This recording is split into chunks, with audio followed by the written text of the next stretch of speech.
Hello, I'm Mark Weiss. I'm a hair and makeup artist in print, fashion, entertainment. And a question that has come across is, how can I hold my hair without hairspray? Well, the only way that I know is by a physical way of doing a back combing or a back teasing.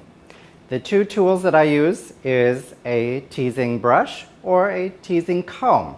I'm actually going to use the teasing brush on my model Samara. She wants a little lift and hold to the top of her hair. I'm going to lift at a 90-degree and just move in, add a little bit of back combing to the top so that she can have a little lift and to keep it out of her face when she's out doing some things. And then I'm just going to go back through the hairline and smooth it out using my brush very lightly. And that is how you're going to make your hair hold without hairspray. Thank you very much.